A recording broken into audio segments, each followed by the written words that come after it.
tos. Turpinām. Mēs turpinām ar ļoti konkrētiem ieguldījumu veidiem. Un tagad parunāsim par nekustamo īpašumu kā investīciju veidu. Kāda ir situācija, kādas ir tendences, ko ņemt vērā. Un Colliers International Advisors, vecākā konsultanta Anžela Koļesņikova ir mūsu nākamais lektors. Anžela? Anžela, piedod, pirms mēs sākam, es jūtu pēc aplausiem, ka ir nepieciešams nedaudz sapurināt auditoriju. Pirmais, ko mēs izdarīsim, pirms mēs turpināsim, lūdzu, pagriezieties viens pret otru, uzsitiet roku uz pleca, paspiediet roku, iedodiet buču, pasakiet, tu brīnišķīgi izskaties šodien. Aiziet, kungi arī lūdzu. Hei, paldies, Marek, paldies. Prieks redzēt, tiešām. Un galvenais, ko ir prieks dzirdēt, ka jūs to darat absolūti neliekuļojot. Ja? Tas ir redzams. Nu redz, tagad beidzot noskaidrojas arī, kā kuru sauc. Es domāju tā, tagad mēs varam mēģināt Anželu sagaidīt ar nedaudz atraktīvākiem aplausiem. Paldies. Paldies un labdien. Kā jau teica, mani sauc Anžela Koļesņikova. Pēdējos 4 gadus es strādāju uzņēmumā Colliers International Advisors, kurš nodarbojas ar konsultācijām nekustamā īpašuma jomā. Un mēs sniedzam pilnu pakalpojumu klāstu, sākot ar vērtēšanu, nomnieku piesaisti, pirkšanu, pārdošanu, īpašumu pārvaldīšanu. Bet mans konkrēti darbs ikdienā ir saistīts tieši ar nekustamo īpašu investīcijām. Un par to es īsumā gribēšu jums šodien pastāstīt un sākšu es laikam ar tirgus tendencēm, kas tad notika, cik tirgus ir aktīvs, kurš investē, kur investē un cik daudz. Tad es turpināšu ar kaut kādām pamata lietām par to, kāpēc tad cilvēki tomēr izvēlās nekustamo īpašumu kā investīciju veidu. Varbūt bišķiņi arī parunāšu par kādiem trūkumiem, bet pavisam nedaudz. Un tad nobeigumā es runāšu par to, kādu tad atdevi mēs varam sagaidīt no nekustamiem īpašumiem šodienas tirgu. Ko gribēju precizēt uzreiz, Colliers kā uzņēmums un es pati, mēs nodarbojamies ar komerciāliem nekustamiem īpašumiem, un tāpēc arī šodienas stāsts lielākoties būs tieši par šo nekustamo īpašumu daļu. Un definīcija ir ļoti vienkārša. Mēs nerunāsim par dzīvokļiem, privātmājām, zemēm, privātai apbūvei, lauksaimniecībai. Principā visi pārējie nekustamā īpašuma veidi ietilpst tajā kategorijā, un es domāju, ka visiem būs liederīgi dzirdēt stāstāmu. Tātad, cik liels ir Baltijas tirgus šogad? Un, diemžēl, pagaidām man ir dati tikai par 9 mēnešiem, bet šis grafiks, ko jūs tūlīt redzēsiet, mani personīgi ļoti priecē. Un priecē man tāpēc, ka jau 9 mēnešu laikā mēs esam pārsnieguši iepriekšējo rekordu investīciju apjoma ziņā, un šogad 9 mēnešos jau tika investēti vairāk par 1 miljārdu eiro Baltijas nekustamajos īpašumos. Tā ir laba ziņa, un mēs varam redzēt, ka Lietuva un Latvija aptuveni vienādi šogad izskatās, un Igaunija izvirzījusies uz priekšu, un Igaunijā aktivitāte ir ļoti aktīva. Tātad, kādas ir galvenās tendences visos 3 tirgos, ir tas, ka šogad mēs esam redzējuši daudz lielus darījumus. Par to es parunāšu nedaudz detalizētāk vēlāk. Mēs esam redzējuši jaunus vārdus. Un, jā, tas ir ļoti pozitīvi Baltijas tirgumu. Un, kāpēc tad tieši šogad mēs redzam tādu investīciju apjomu? Kāpēc šogad investori tik aktīvi nolem piedalīties tirgū? Tas ir saistīts ar daudziem faktoriem. Pirmkārt, protams, ka Baltijas ekonomikas situācija uzlabojās. Jā, mūsu kredītreitingi ir labi un, teiksim, 2007. gada līmenī atkal. Tad alternatīvas pazūd. Kā jau runāja kolēģi pirmajā daļā, finanšu tirgus ir ļoti svārstīgs un cilvēkiem grūtāk un grūtāk paliek pieņemt tos riskus, un tāpēc viņi meklē alternatīvus ieguldījumu veidus, kas var būt saprotamāki un vieglāki kaut kādā mērā. Tātad nekustamais īpašums ir viens no tādiem ieguldījumu veidiem. Kur tad investē? Vēsturiski pateikšu uzreiz, ka vispopulārākie sektori nekustamajā īpašumā parasti ir biroji un tirdzniecības platības. Tad šogad tas nav izņēmums, un Igaunijā mēs redzam ļoti veselīgu sadalījumu starp šiem diviem sektoriem, 28 un 29% attiecīgi, bet Latvijā un Lietuvā šogad viennozīmīgi dominē tirdzniecības platību investīcijas. Kas tad ir tie lielie darījumi, kas notika Latvijā šogad? Šajā slaidā jūs redzat 5 darījumus, kuru apjoms bija virs 20 miljoniem un kuri sastādīja šogad 80% no kopējā investīciju apjoma Latvijā.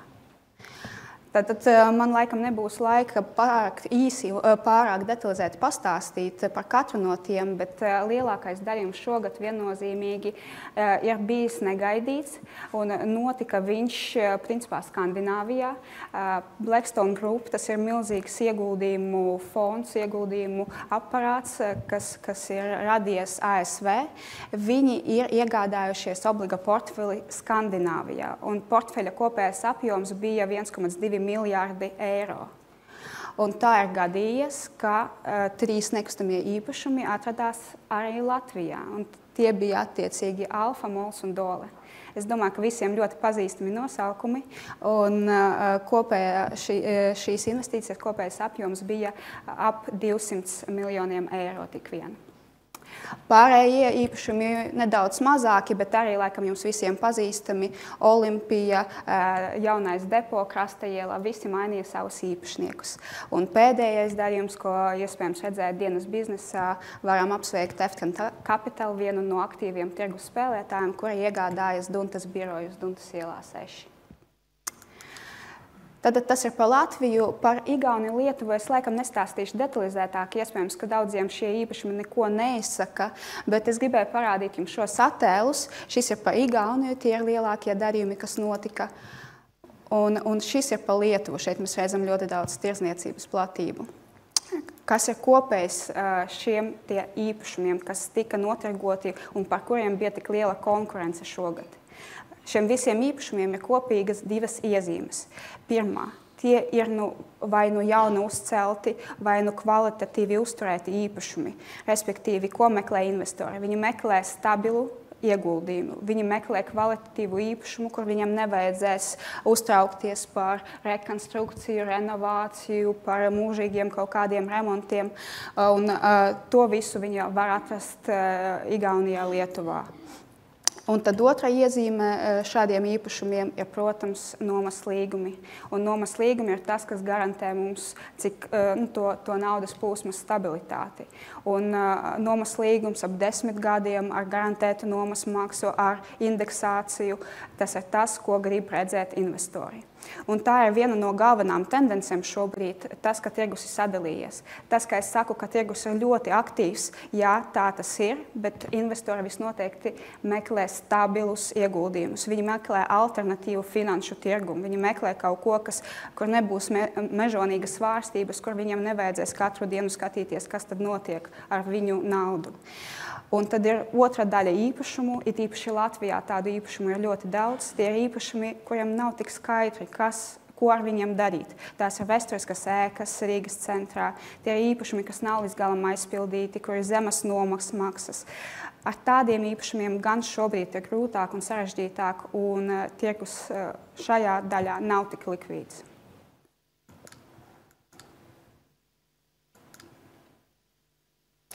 Tas, laikam, ir viss, ko es īsumā gribēju pastāstīt par tirgu kā tādu. Ja jums būs kaut kādi vairāk jautājumi, tad droši pienāciet un pajautājiet. Bet tagad es gribētu pievērsties otram jautājumam, otram punktam manā prezentācijā. Tie ir iemesli, kāpēc tad investori izvēlās nekustamos īpašumus kā investīciju veidu. Tātad dažas priekšrocības, ko redz cilvēki. Jūs pērkat reālu objektu. Un daudziem tas ir ļoti svarīgi. Jūs varat atnākt, jūs varat pārbaudīt objekta stāvokli.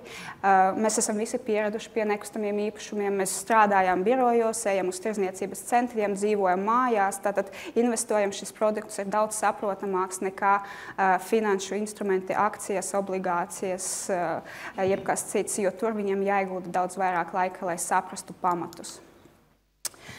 Tātad otra pozitīva iezīme ir tāda, ka jūs saņemat naudas plūsmu jau sākot ar 1. mēnesi. Šeit es, protams, atkal runāju par tiem nekustamiem īpašumiem, kas jau performē un strādā. Šī atdeve ir līdzīga dividendiem laikam, bet kas ir pozitīvi, ka jūs varat to kontrolēt. Jūs varat runāt ar konkrētiem nomniekiem, ar konkrētiem cilvēkiem, un jūs varat ar lielāku drošību prognozēt, ka nākamajā mēnesī jūs saņemsiet to naudu un aiznākamajā mēnesī.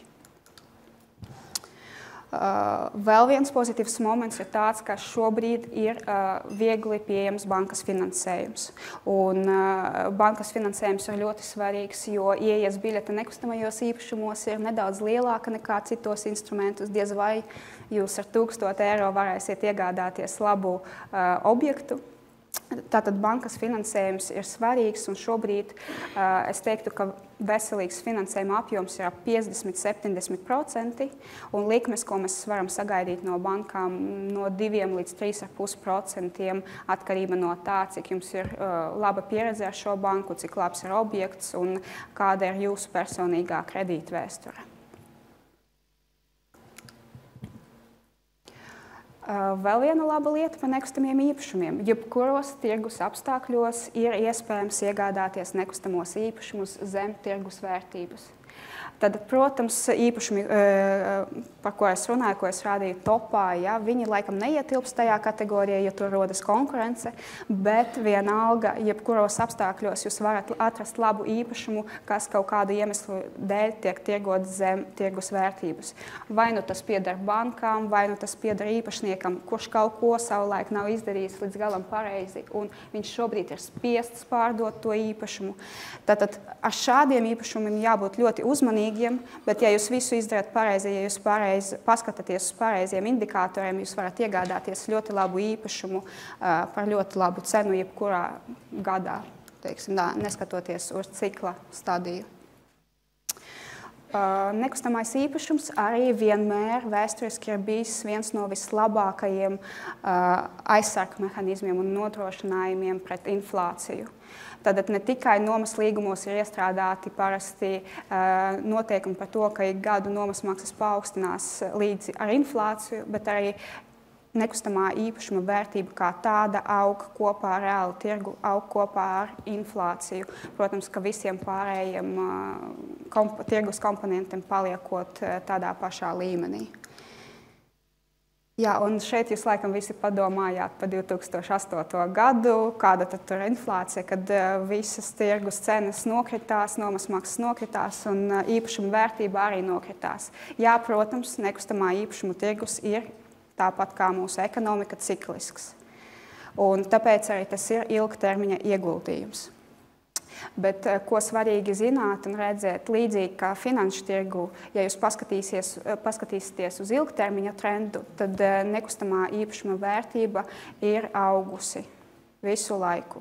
Tātad, ja jūs esat gatavi palikt tajā spēlē, tad jūs varat rēķināties ar to, ka jūs palielināsiet savu kapitālu. Nu jā, un ļoti pozitīvs moments, ko jau pieminēju, tirgus nav tik svārstīgs. Nekustamā īpašuma cikls pēc dažādiem aprēķiniem ir no 7, 10, 15 gadiem. Jā, dažādi eksperti uzskata dažādi, bet jums visnoteikti nebūs jāskatās ikdienu, ik mēnesi, kas notiek ar jūsu īpašumu. Tad, ja trendi ir, viņi paliek pusgadu, iespējams pat gadu. Nu jā, un laikam nodokļu jautājumu es neaiztikšu, to atstāšu mūsu PVC ekspertiem, tad virzīšos pie nākamā slaida. Tomēr gribēju pieminēt arī pāris trūkumus, varbūt, vai precīzāk sakot, tās lietas, par kurām jums jāpadomā, kad jūs veicat savu izvēli. Un pirmais, dārgāka ieejas biļete. Respektīvi, ja jūs esat izlēmis vai izlēmusi investēt nekustamajos īpašumos, tad jums jārēķinās ar to, ka tas prasīs no jums sākuma kapitālu. Un tas nebūs 1000, tas nebūs 2000, lai iegādātos kvalitatīvu īpašumu, lai viņu uzturētu kaut kādu laiku, tas prasa līdzekļus. Jā, pirkšana un pārdošana arī ir diezgan ilgstošs process.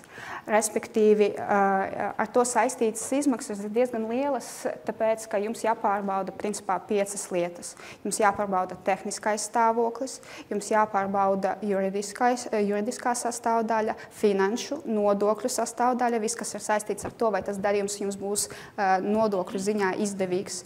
Un, protams, ka katrā komerci īpašumā jums jāpārbauda arī tā komerci sastāvdaļa, respektīvi, vai tas īpašums atrodas pareizā vietā, vai šim īpašumam ir pareizi nomnieki, vai šie nomnieki varēs palikt tur, kādas ir perspektīvas, vai šis īpašums joprojām ir aktuāls, vai viņš patīk cilvēkiem. Un visi šie jautājumi ir ļoti svarīgi. Un, protams, ka es neesmu sastapusi nevienu cilvēku, kas būtu speciālists visās 5 jomās. Tātad, jebkurā gadījumā pērkot īpašumu, jums būs jākonsultējas ar 1, 2, 3 attiecībā no jūsu pieredzes cilvēkiem vai konsultantiem.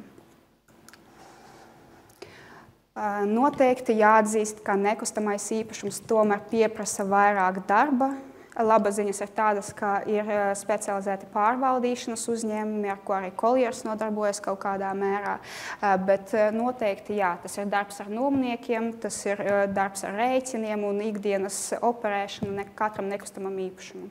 Tad to jāņem vērā, kad jūs pieņemat lēmumu. Vislielākā problēma, kas var rasties nekustamā īpašuma īpašniekam, ir tukšas platības. Un to mēs ļoti labi redzējām 8. gadā. Tie īpašnieki, kuri nespēja laicīgi pielāgoties tirgus apstākļiem, kuri nespēja laicīgi saprast, cik viņam svarīgs ir tas nomnieks, viņi palika ar tukšām telpām. Un kāpēc tas ir slikti? Tāpēc, ka jūs ne tikai zaudējat jūsu peļņas avotu, bet jūs arī zaudējat nomniekus, kuri maksā principā jūsu izdevumus. Nomnieki vairāk nemaksā nekustamā īpašuma nodokli, apdrošināšanu, komunālos, un visas šīs izmaksas gulstās uz jūsu pleciem. Un var gadīties tā, ka ir kaut kāds periods, viņš var būt 2 mēnešus, 3 mēnešus, varbūt gadu, kad jums būs jāmaksā šie izdevumi. Un tad ir jautājums, vai jūs esat ierēķinājuši to un vai jūs esat spējīgi to izdarīt, kamēr atkal neatnāks labāki laiki un jūs neatpelnīsiet tos zaudējumus. Tātad, kad es runāju par pozitīvām lietām, teicu, ka ir iespējams nopirkt zem tirgus vērtības, tad jūs noteikti negribat kļūt par vienu no tiem īpašniekiem, kurš ir spiests pārdot savu nekustamo īpašumu. Lai tas tā nenotiktu, jums jākomunicē ar nomniekiem, jums rūpīgi jāskatās, kādu finansējumu jūs ņemat, cik lielu finansējumu. Iespējams, ka 95% finansējums nav tā labākā ideja. Par šo ir jādomā. Un pēdējais, ko gribētu pieminēt, ir tas, ka dažādu objektu likviditāte ļoti būtiski atšķiras. Tātad, ja tirgus ir aktīvs, kā jau es teicu, tas nenozīmē, ka jebkuru īpašumu ir iespējams viegli notirgot, nopirkt un tā tālāk. Tātad katru objektu ir jāizvērtē ļoti, ļoti individuāli un jāskatās no tām pašām 5 pozīcijām. Laikam tas jautājums, kas interesē daudzus visvairāk, cik tad daudz var šodien nopelnīt investējot nekustamajos īpašumos. Tātad Baltijas valstīs vidējais ienesīgums šobrīd ir ap 7% par birojiem un tirdzniecības objektiem. Un par industriāliem objektiem, kuri vēsturiski skaitās vairāk riskanti, tad tas ienesīgums ir ap 8,2%. Ja mēs salīdzināsim Baltijas valstis, skatoties uz Tallinu, Rīgu un Viļņu, mēs redzēsim, ka Tallinā uz doto brīdi ir viszemākie ienesīgumi, tātad visaugstākās cenas, un tad seko Viļņa un Rīgā šobrīd tie ienesīgumi ir visaugstākie. Ko nozīmē tas ienesīgums? Un principā mēs redzam, ka Rīgā tagad nopērkot īpašumu, jūs tā vērtību ar nomas maksām un ar to ikgada peļņu atgūsiet 14,5 gadu laikā, nepārdodot īpašumu. Tad varbūt pēdējais, ko gribēju pieminēt, kāpēc tad Rīgā mēs šodien redzam to nedaudz lielāku ienesīgumu. Viss ir saistīts ar to, kāds ir piedāvājums. Tad mēs šobrīd, un nekustamā īpašuma tirgus šobrīd ļoti strauji aug, un mēs jau esam kaut kur tuvu pie tās virsotnes, cikla virsotnes. Un tad svarīgs posms, ko jāiziet katrai valstī, ir attīstības posms. Un mēs to esam redzējuši Lietuvā, viņam attīstījies ļoti daudzi biroju centri. Mēs to esam redzējuši Igaunijā, tur arī bija gan biroju centru attīstība, gan tirzniecības centru attīstībā. Ja mēs paskatāmies uz Rīgu, šis posms mums joprojām iztrūkst. Tātad atkal atgriežas, ko meklē investori, jaunus objektus, energoefektīvus, skaistus, modernus, ko viņi redz Latvijā.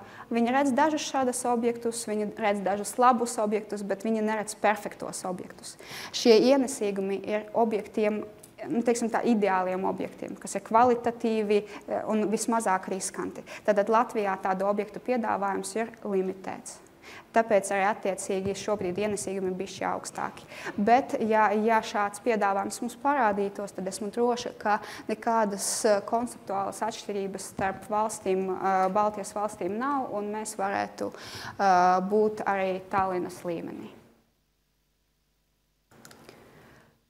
Tas, laikam, ir viss, ko es gribēju jums šodien pastāstīt, un tātad, ko es gribētu, lai jūs atceraties no manas prezentācijas, to, ka tirgus ir aktīvs un tagad ir vērts skatīties un meklēt kaut kādas iespējas investēt nekustamajā īpašumā. Tātad Latvijas ienesīgums ir ap 7,25% par biroju un tirzniecības platībām. Tas ir 14 gadu atdeves periods. Un pēdējais, ļoti rūpīgi skatieties, ko jūs pērkat, un ļoti rūpīgi izvērtējiet. Ne viss ir zelts, kas spīd. Paldies! Paldies! Par zeltu mēs runāsim uzreiz nākamajā mūsu uzrunā. Zinu. Jā. Bet pirmais jautājums reiz, kāpēc tad Latvijā trūkst ideālo objektu? Kas par vainu? Citur ir, lietuvieši var, igauņi var, mēs nevaram ideālu objektu uztaisīt? Mums tagad nav aktīva būvniecība, respektīvi mūsu nomas maksas ir nedaudz zemākas nekā Igaunijā un Lietuvā, un pie tā ir vainīgi varbūt daudzi faktori Lietuvā, piemēram, arī valdība ir diezgan aktīvi strādājas pie tā, lai piesaistītu lielus uzņēmumus, kā Barclays, galvenais birojs, piemēram, atrodas Lietuvā. Ja? Un tad Latvijā tik aktīvs darbs varbūt netika padarīts, mēs vēl neesam tur. Tad attīstība šobrīd, mēs tikko ieejam tajā posmā, kad tas sāk kļūt par izdevīgu kaut ko uzbūvēt no jauna. Pieprasījums ir no nomas platībām? Pieprasījums ir ļoti liels. Pieprasījums ir ļoti liels. Joprojām nav izdevīgi ieguldīt? Bet nomanieki joprojām atcerās 8. gadu, kad viņi bija karaļi un viņi negribēja kaut kādas ilgtermiņa saistības, tad viņi joprojām nav gatavi slēgt līgumus, teiksim, uz 5, 6, 10 gadiem. Un tas ir vajadzīgs attīstītājiem. Iedomājieties, jūs ieguldat, tur 10, 15 miljonus, jūs gribat, lai jūsu nomanieks paliek tur vismaz 5 gadus. Un jūs gribat zināt, vai jums būs nomanieks pirms jūs sākat celt. Bet šobrīd Latvijas tirgū tas ir gandrīz neiespējami pierunāt nomanieku parakstīt kaut kādu saistošu līgumu, kas būtu efektīvs no momenta, kad ēka būs uzcelta, tie 2 gadi aptuveni, un pēc tam vēl būtu aktīvs kaut kādus 5 vismaz gadus. Pārsvarā uzņēmēji Latvijā nav ar mieru domāt tik tālu uz priekšu?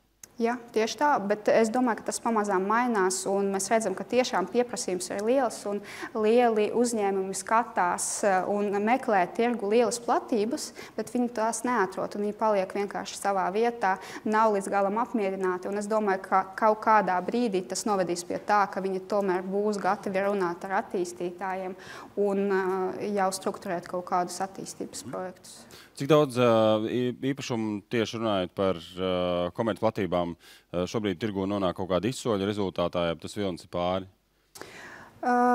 Joprojām nonāk, bet jau netik daudz. Teiksim tā, cik mēs zinām, ka aktīvākais pārdevējs iepriekšējos gados ir bijis Ektornets, tad gandrīz jau visu viņi ir izpārdevuši. Palika vēl sabiedrības, kur ir vairāki aktīvi, un es domāju, ka viņi vēl nonāks tirgu, bet jautājums, kā viņi nonāks atsevišķi vai kā lieli portfeļi, teiksim, to pagaidām nevar zināt līdz galam, bet kaut kas palika, jā. Labi, jautājumi? Par šo? Man viens pēdējais jautājums tādā gadījumā. Ir vērts uzskatīt nekustamo īpašumu, ņemot vērā to sociālās sistēmas attīstību, sociālās nodrošināšanas sistēmas attīstību. Ir vērts uzskatīt nekustamo īpašumu par tādu potenciālo pensiju? Es pateikšu tā, ka daudz investori to uzskata par potenciālu pensiju. Tie lielākoties ir privāti investori, protams, ka fondi viņi nedaudz citādāk ir strukturēti, viņiem ir noteikts izējas laiks, kas nevienmēr ir labi, jo viņš var netrāpīt pareizajā momentā. Tātad privātam investoram ir priekšrocība, ka viņš var izlemt. Un šeit, kā es jau pieminēju, ir ļoti svarīgi turēt to īpašumu. Īpašums parasti, izņemot retus gadījumus, nav kaut kas, ko tu nopērc, ātri pārdot. Īpašums ir vērtīgs ilgtermiņā, un tad tas var būt par pensiju fondu, jo ilgtermiņā īpašuma vērtīgums pieaug. Labi, bet tas ir ar noteikumu, ja pieaug arī pieprasījums, līdz ar to tāda demografiskā situācija to diktē mūsu gadījumā. Nav tādas drošas pārliecības, ka pieprasījums pēc nekustamā īpašuma pieaugs, jo iedzīvotāju skaits samazinās. Redziet, ir nekustamie īpašumi atšķirīgi. Teiksim tā, vienalga jūs iesiet uz veikalu pēc pārtikas. Tad kaut kādi veikali, kur, piemēram, Rīmī vai Maksimi ir nomnieks, viņi būs pieprasīti. Tad jūs ejat iepirkties. Jūs dzīvojat kaut kādās daudz dzīvokļu mājās, iespējams, kā viens no variantiem. Es sapratu, var sakot, pēc jūsu aprēķiniem, principā pieprasījums un attiecīgi arī tad vērtība pieaugs ar laiku? Pieaugs ar laiku, visticamāk. Labi. Paldies! Aplausi Anželai.